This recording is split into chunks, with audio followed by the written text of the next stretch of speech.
रसोई रात के 10 बजे ही बंद करने वाली देवरानी। पूरा परिवार रात को एक साथ बैठकर डिनर कर रहे होते हैं और ये देखकर सपना को काफी अच्छा लगता है। आज तो सब पेट भर कर खाना खा रहे हैं, चलो आज मैं आराम से सो सकूंगी। सपना ये सब सोच रही होती है कि तभी काजल और राहुल अधूरा खाना खाकर उठ जाते हैं। राहुल, काजल, क्या हुआ? तुम दोनों ने अपना खाना भी खत्म नहीं किया?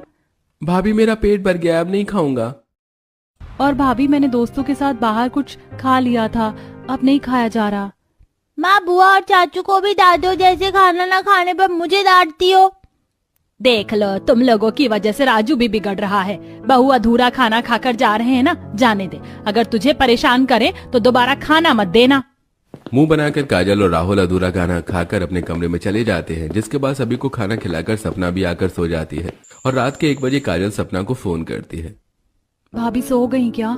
बहुत भूख लग रही है, प्लीज कुछ बनाकर दे दो। भैया भी भूखे हैं, भूख बर्दाश्त नहीं हो रही।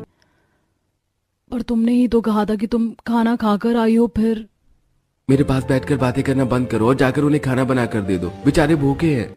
अच्छा ठीक है। इतना बोलकर सपना नींद में उठकर रसोई में जाती है, जहां उसके देवर और नंद उसे सैंडविच और पास्ता बनाने को कहते हैं।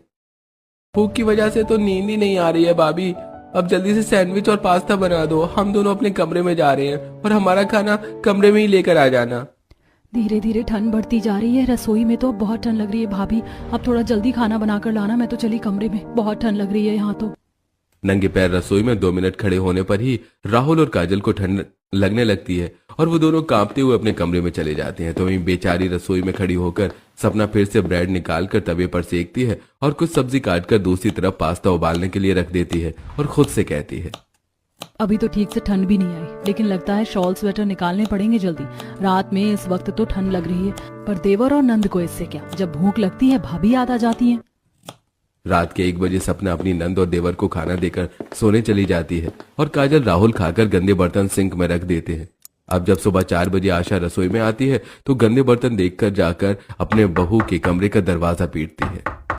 अरे ओ बहू, 4 बज चुके हैं, जल्दी उठ। ससुर जी को शहर से बाहर जाना है और मुझे तुझसे कुछ बात भी करनी है।